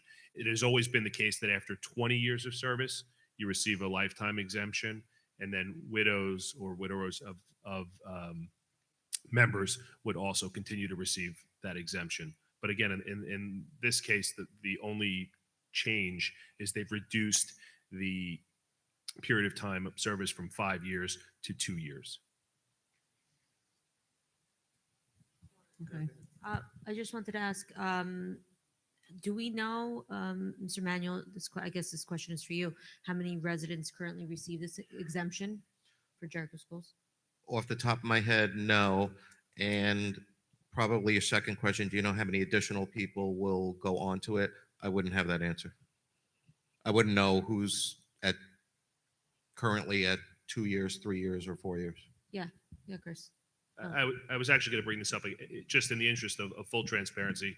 Many of you know I do serve as chief of the fire department, so I'm the person who does need to certify and sign the letter indicating that you've completed the years of service. There is absolutely a net increase in the number of people who would be eligible between year 2 and year 5 who would be eligible to receive that exemption. A good number of our members who in the past have reached the 5-year milestone. We've encouraged them to apply for this. It's been a really a valuable asset to recruitment and retention, and it's been just a huge benefit to the fire department. And again, it goes a long way to supporting our volunteers. This particular change in the law does not personally benefit me. I do receive the exemption and have so for years. And I also want to mention, I'm sorry. So what's the impetus for this? You said there's a state law that changed? Yeah, it started at the state level, which reduced it from 5 years to 2 years. And before I forget, I just want to mention this wouldn't go into effect until the 24-25 school year. But it's a state law, so really we're just adopting this as a policy that we have to adopt? Or We don't have to adopt it. Oh, we don't have, okay. It was a state law that then trickled down to Nassau County. Nassau County, and I believe all of the towns have already approved it for the general taxes. And then Nassau County forwarded it to us to see if the school districts want to be part of it as well. And understanding no one knows numbers, how many total volunteer firefighters and ambulance workers do we have?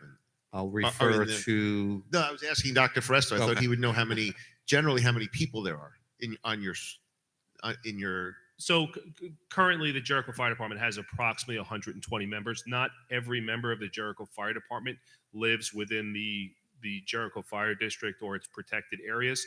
The way this law works, if your primary resident is not within the confines of the Jericho Fire District and the Jericho School District, you would not receive obviously the exemption from the school tax. It would only be the county general tax. And are the ambulance workers separate from the firefighters, or is this all one grouping? It's all one group. The way it was written, because there are some agencies within Nassau County that solely provide EMS services. The Jericho Fire Department provides both fire rescue and EMS services. So it's members of the Jericho Fire Department. They may be firefighters, they may be EMTs or paramedics. Understood. So as of today, we're talking about a maximum of 120 assessed value homes. If everybody was currently, if everybody became a 2-year and they all lived in the district, we would talk about a total of 120 residents would be getting the. It would actually be fewer than that eligible. because a good number of our members do not live within the Jericho Fire District. So that exemption would not affect the school district. Understand completely, but not knowing those numbers. The only number we do know is we're talking a maximum number of 120 residences today. I understand exactly what you're saying. It's less than that, but yes, your total exposure Is would be 120. maximum Perfect. that, yes. Thank you. Okay, so I was cringing because we were supposed to have the motion before the discussion. So do I have a motion to approve this? Sam, second. Jen, any further discussion? I'm going to vote yes on this because it doesn't personally benefit me. Meaning you don't have to recuse yourself. Correct. Okay. All in favor? Thank you. Or abstain.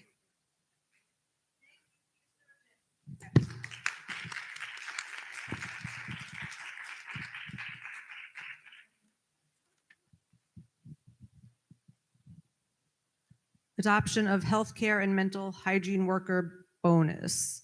Do you want to explain this one too? Sure. The state, I'm going to say probably about 9 months ago, put this into place for all of our frontline people, such as nurses, healthcare workers, psychologists, etc., to provide them a healthcare bonus. And the amount they're provided is depending on their status, whether they're full-time or part-time, from a minimum of $500 per vesting period to as much as $1,500 per vesting period for a maximum of 2 vesting periods. We were also responsible for those outside providers, not employees of the district, outside providers that also fell into this category, that we were responsible for providing them the bonus. The state provides us the money, including the FICA taxes, et cetera, and we then in turn pay the employees. We've already paid our employees. These 3 individuals are outside providers, non-employees, and we were waiting for specific guidance from the state for several months now, which we haven't received. So we went to Ingerman Smith and asked for an opinion, and their opinion was to provide this resolution that added those people as employees solely for the purpose of this bonus, and that is it. Well, I have a question, but I'll first ask for a motion to approve this. Sam, second. Divya. Okay. My question is, and it's not really a question because if you got an opinion from Ingerman, I'm sure the answer is that it's okay, but this can't be seen in any way as being fraudulent since we're saying that they're employees, but they're not employees to Yeah, I mean, get a benefit. we discussed this with the state. You literally hitting your head against the wall, because personally we didn't agree with that, to your point and to your question, and they just insisted that that's the way it has to be. And they didn't provide us guidance on how to pay these particular individuals that were not currently employees. And the agencies, the providers, were not able to put in for these folks on their own. That would not be allowed. It had to go through the school districts. Any other discussion? A couple of things. One, with this piece of, I don't know, it's not legislation, whatever we call it, and the prior one regarding the fire department, is this something that is a one vote thing and it's gone, or we have to discuss this again next month like a typical policy? This isn't a policy, and I know, so the that's two- what I'm trying to say. Do we approve it one and done? The 2 are very different.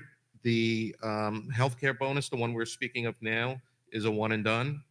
The volunteer firefighters, I mean, that could come up again, 2 years from now, 3 years from now, if there's another change. No, but he was asking how when we adopt a policy, we have a first reading and then a no. second reading. So This is not, that was neither of everything. these are a first reading, and it's not a policy. Okay, and I understand what you're saying, I think, but we're spending this money out of the district? No. Or we're going to get reimbursed from No. the state? No, we were fronted all of the money associated with these payments. We already have the money, and we already paid our actual employees. These 3 people, we already received the money for. It was just a discussion and questioning from our end on, do we pay them like we usually do through accounts payable or through payroll as a personnel, and they're forcing us to do it this way. And in order to pay someone at a payroll, it needs to be on a personnel schedule, or in this case, a specific resolution, adding them as employees for the sole purpose of this particular payment. So we've got the money, we're just a conduit. Ingerman said this is the way that we can legally do this, even though the state refuses to answer. Correct. Thank you. Perfect. All in favor? Thank you. Acceptance of donation. Were there 2 donations? together. There were two donations. One is Wait, Mrs. Citron, before we get to, because I guess before we get to other things, since we're still on new business, did we get I'm sorry, I see policy readings later. Sorry. We have two donations of $5,000 from the Jericho Educational Foundation to be allocated toward the purchase of a fish tank and any needed supplies and materials, and a donation of $3,000 from the Cantiac PTA to be used to purchase a color poster printer at Cantiac Elementary School. What a good idea. Do I have a motion to approve both of those donations? Jen, thank you. Second. Divya, any discussion other than thank you very much? Yeah, I have a question. And yes, thank you very much. Obviously, very appreciative of the donation. I just have a question regarding the fish tank. I saw that it's supposed to go into the high school. Am I correct? That's correct. And do we know? I'm just asking because I know fish tanks are a very big undertaking. I don't know how large of a fish tank are we talking? Is it saltwater? Is it freshwater? Just there's costs involved to it, and I just want to know Yeah, who's going to no. be maintaining the fish tank. It's a full-fledged aquarium that we're installing at the, no. It's a large fish tank, and I know the Jericho Educational Foundation have been in constant communication with David Cohen at the high school, and I think other parties were also involved in the conversations. And I'm sorry, what? Again, Jen, in terms of your concerns, they're working in consultation with I'm sorry, with your question. They are working with a tropical fish consultant, a person who is helping design the fish tank, the support base for the fish tank, and will work with us on a regular basis in terms of the maintenance of the fish tank as well. So it won't look like the fish tanks in all of our houses that turn green after the first 3 weeks. Hopefully. All in favor? Thank you. Acceptance of first reading of policy 1337, duties of school physician. Do I have a motion to accept the first reading? Thank you, Jen. Second, Sam. Any discussion?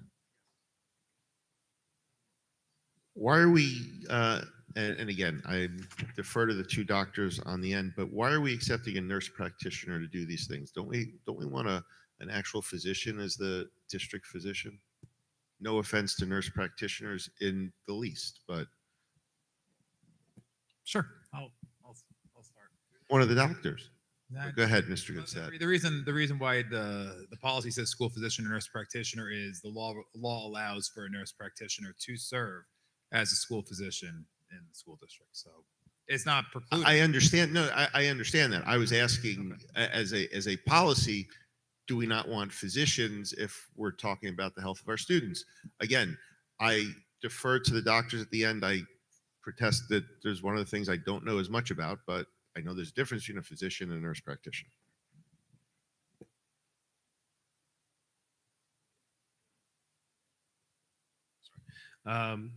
To that, yes, there are absolutely differences. Nurse practitioners, PAs, or if we group them together under the term advanced practice providers. I mean, for the purposes of school physicals and sports physicals, it's probably fine.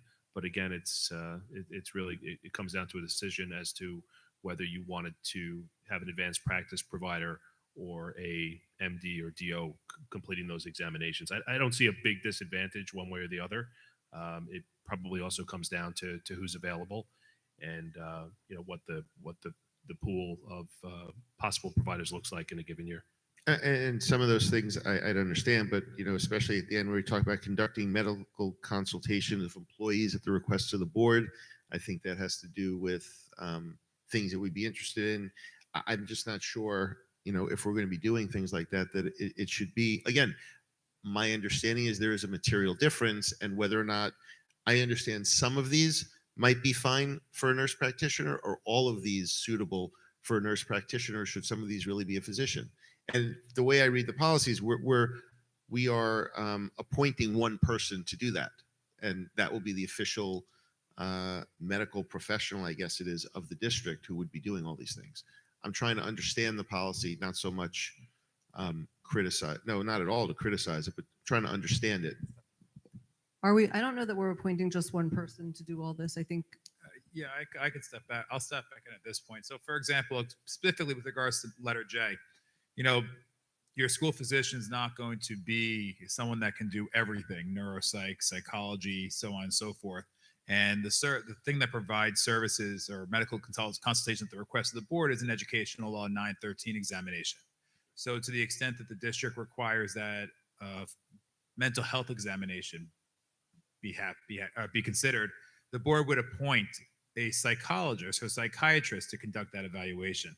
It would not be this school physician or nurse practitioner.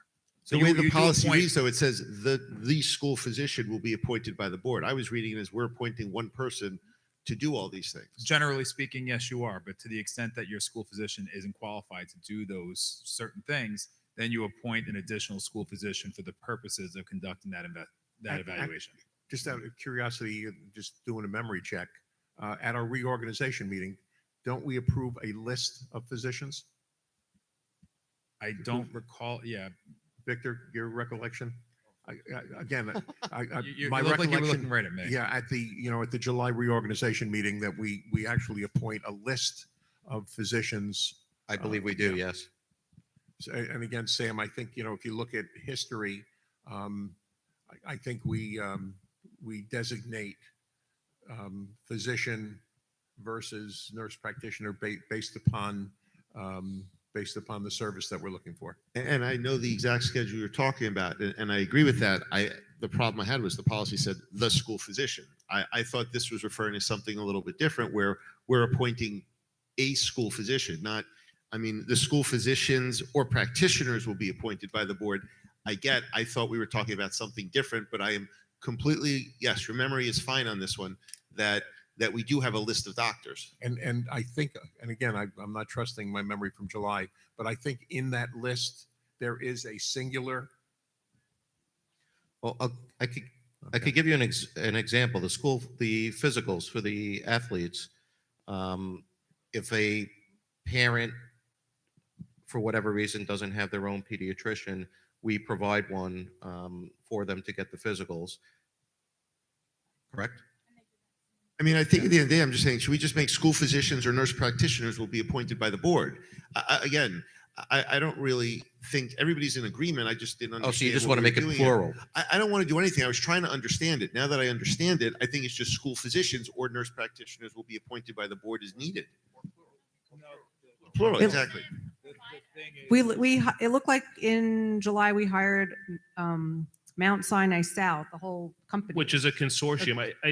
So it's not just one person. I think we need to have a group of providers. There's a million reasons why you'd want that.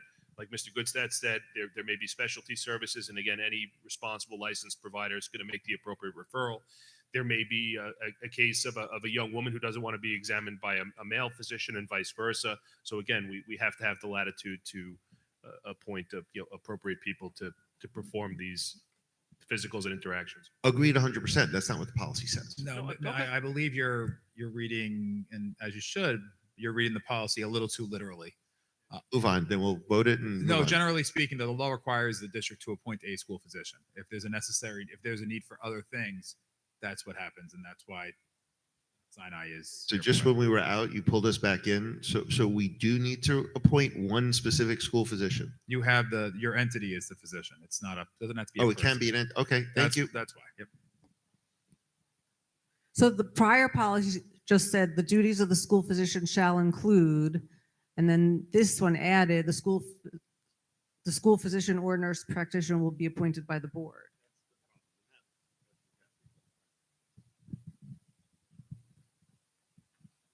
I think the language works based on the fact that we hire an entity. So And then in addition to that, through the school year, we have appointed specialists. During this school year, we did appoint, I think we reappointed a child psychiatrist, and during the school year, we actually appointed a new child psychiatrist as well. So again, probably on a separate personnel sheet where we do, based upon the need, appoint and utilize specialty positions when we need to. I'm good now. All in favor of accepting the first reading? Thank you. Acceptance of first reading of policy 7680. Be it resolved that the Board of Education accepts the first reading of the policy 7680, independent educational evaluations. Do I have a motion? Jen, thank you. Sam, thank you. Any discussion? Yeah, I have a question. Sorry. So is there, just, I guess before I get into my questions, is there a reason we're changing the policy that I should know about? And if it's just a matter of an update of language, I would just like to say that I don't really agree with what the new updated version says of limiting the parent to only one IEE at the public expense. So I just want to understand why we're updating it, and then that might answer the question. Well, the law limits it to only one. So the law, the changes between the old 7680 and the new 7680 is just very clear. The old 7680 refers you to statutory language in the code and then directs the superintendent to adopt an administrative regulation. This one just very clearly puts out what is the requirement, what they're entitled to. And in this case, they are only entitled to one IE at the public expense each time. So it's not just one for their entire career. It's one per each time. And the certain conditions are basically if the district believes that the IE, the original evaluation was proper, they could file an impartial hearing to defend its own evaluation. So all the difference between the old policy and the new policy is it's just very clear. Thank you. No problem. I just had a question about that as well. Who's choosing? Is it who does the evaluation? Is that the parent who does the choosing, or is that at the discretion of the district? So the original evaluation is done by the school district. If the parent chooses to do an IE, it's at the parent's choosing. So who the parent wants is who the parent gets.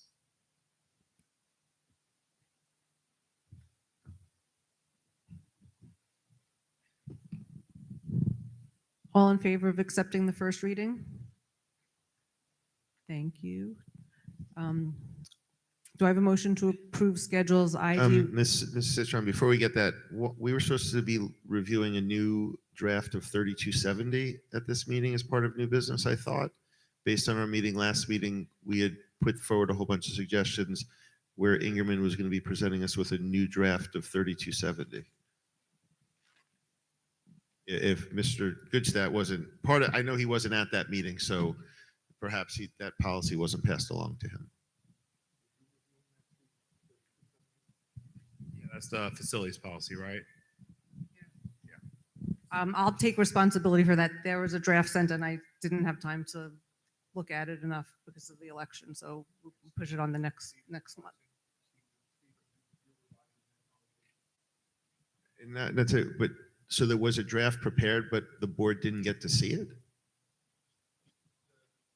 There were the message as to what was relayed as to what the changes were. There was kind of it was lost in translation when it got transferred from Mr. Powers to myself. So the draft that I put forth was probably not the wishes of what the board wanted, and I wanted to do another run through to ensure that I understood exactly what the board wanted. So there wasn't enough time to get it on for the agenda for this meeting. So, But you sent the draft to a member of the board? no, I sent it to the district, not to the board. I did not see it. Did you see it, Mrs. Vartanoff? Mrs. Citron saw it.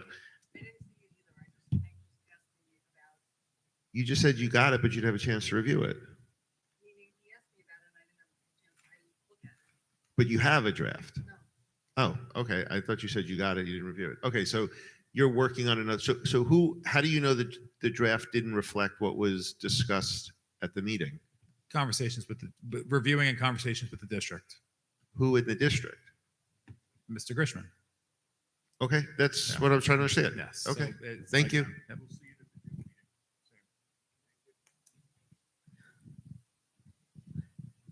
Motion to approve schedules 13381 through U354. Do I have a motion? Jen, thank you. Second.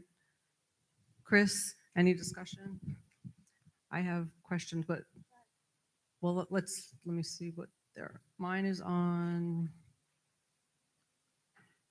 the student insurance. So I don't know if anyone has anything before student insurance.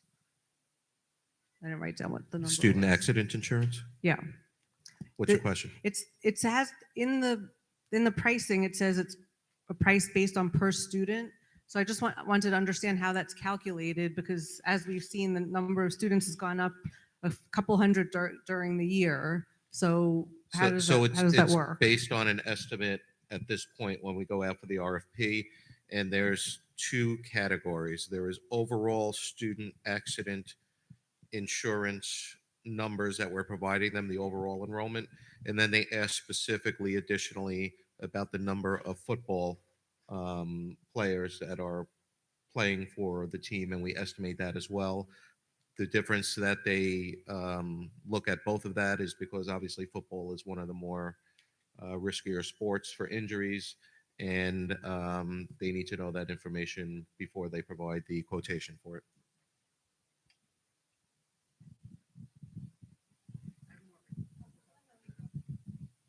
I have a question regarding the cafeteria report. Sure. Okay. I wanted to know equipment purchased. Oh no, I'm sorry. Is that the line item is management company 122,000. Is that Okay. a fee for Aramark? That is a fee for Aramark, and I think that included 2 months worth. Okay. And then I guess it's not a question so much about the operating report, but more general questions about Aramark. If it's appropriate, I'll just ask it now since we're Sure. talking about the cafeteria. When exactly does our contract expire with Aramark? At the end of the school year, So it was a June. 1-year emergency contract. Right. We are, Yeah. continue? Yeah. Yeah. Yeah. Okay. We're currently out to bid, competitive bid for a new one. The bid opening for that is dated May 31st. So at that point, we will see if there are one, two, several participants in the bid. Okay, so I know we're going to go through the bidding process, and obviously they may come in as one of the bids, and I don't know, hopefully they do, but can we do some sort of formal evaluation on Aramark just to see? This was our like test run, right? Like, so obviously. Yeah, things I have think we've going been much better. consistently reviewing and evaluating the quote test run. Okay. And I know Dina, who's the sole employee from Aramark that's working in the district, is constantly meeting with students, communicating with parents, has gone to and presented at several PTA meetings, and we're still hearing very good positive feedback from what Aramark has done thus far. So we are constantly evaluating them. Is there any way that we can get, the board can get something as far as any of the feedback, if you have anything from prior meetings? I mean, I know that obviously I myself toured the cafeteria. Yeah. I was very pleased to see everything. Just I'm not sure what you're looking for because I think what is the feedback? You know, we've asked. I mean, the question was asked and we've received lots. so it's all It's all positive. It's all I haven't positive. heard, honestly, There's I been haven't heard nothing like anything. any kind of even tiny criticism like this could have been better or You know, the occasional, can you serve sushi? Can you serve, different types of items or things like that. Okay. But not, I haven't heard any criticism of the actual food or the delivery of the food. I think there's been improvement with the middle school lines. I know that was an issue at the beginning of the year. I think when Aramark first started, obviously there's, a learning curve, and there were a couple of bumps, maybe the first month, 6 weeks. We're past that. I think the staff is working well together.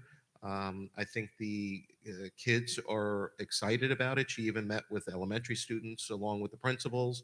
So we've met. I'm sorry, did you have a question? Oh, okay. I'm sorry. So far it's been very positive. Okay, so I guess we're not gonna, and once again, I know that it's been positive. I haven't personally heard anything negative, but I just want to know if the board is gonna be is gonna be getting any kind of survey, whether it's from students, whether it's from parents, just some sort of more formal. I thought the board rep did a survey.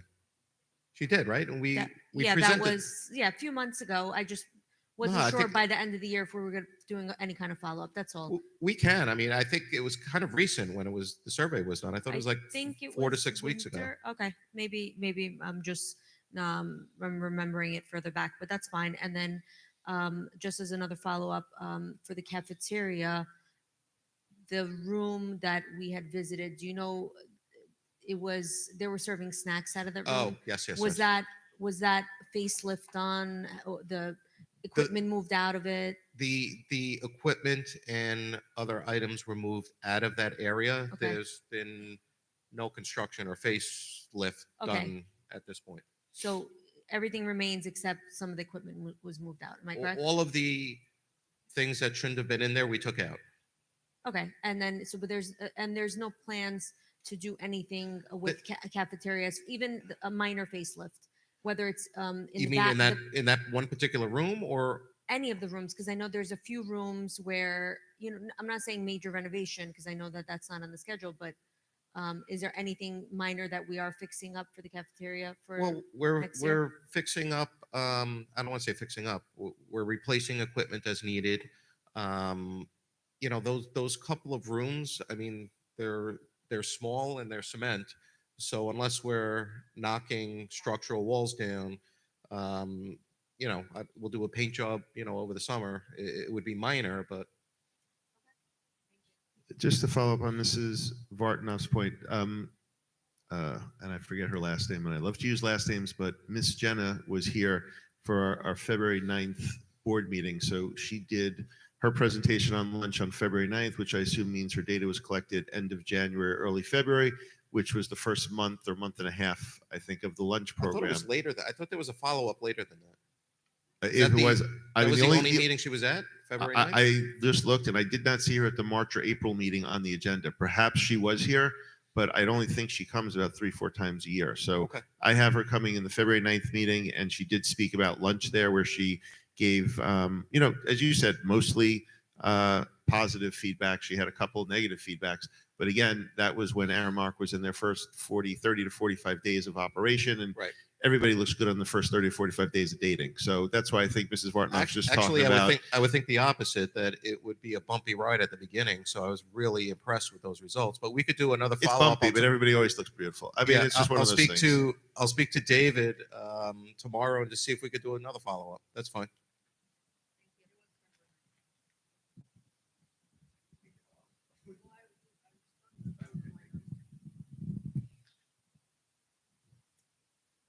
I have a question about the containers and trailers.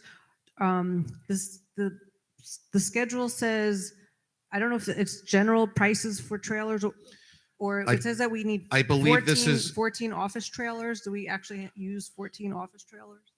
Are you talking about the consortium bid? Is that a bid It's that we did? E2794. E2794. I don't know if that's just like a menu of prices or Yeah, this is the cooperative. So they're in the facilities department for the districts in Nassau County that participate. Each district is responsible for doing 2 or 3 bids for all of the schools within the county. And that's one of the ones we are responsible for. It's a storage container lease and purchase cooperative. So that allows other districts to piggyback on our bid in order to purchase at that price or lease at that price. so we're not actually We're not. using I don't believe we're 14 adding office any trailers. container. We're not adding any containers. If anything, we're actually looking to reduce because I know we had extra trailers during COVID and doing a lot of storing, and we're trying to go through that and reduce if we can. Just one more question regarding the student accident coverage. Sure. It says with an asterisk based on 3,402 student head count. Why is that head count higher than our enrolled? Is it just like they give us a cushion, or? No, I'm wondering if if it's the head count of the entire district and then the football players are separate, and then I'm not sure offhand. Okay. I mean, I guess my only thought process was if we were to lower it, would we save a few dollars? I think the pricing overall was even to this year. Hold on, estimated renewal premium. Yes, for the Gerber Life was slight at $153 annual increase. That's where the asterisk is anyway, but Yeah, it's tiny dollar amount. I was just wondering why that was. I would have Okay. to look at that closer. No problem. Thank you. It says that we're hiring someone for pre-K support. So I was just wondering, I don't know who to ask that question to, but pre-K is funded by the state. So then Is we're that a G schedule? yeah. So that's probably, that's probably Ben, right? Yeah. Let me see what number it was. When I write down my questions, I should write down the numbers. I think this is Sorry. for a teacher aide in the preschool program. Joanna here. I believe that she asked for that for the extra supervision for her pre-K, and we granted that for her. And I know it might not be a new committee, but it was highlighted because it might have changed from a club to a service function. But what is the Research and Heritage Club or?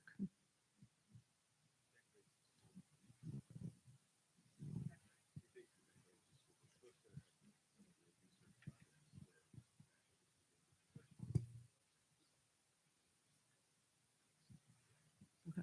Any other questions, discussion? All in favor of approving? That answer was fine, thanks. All in favor of the schedules? Thank you. Do I have a motion to adjourn? Jen, second. Sam, any discussion? All in favor? Thank you for coming to our May meeting. We'll see you in June.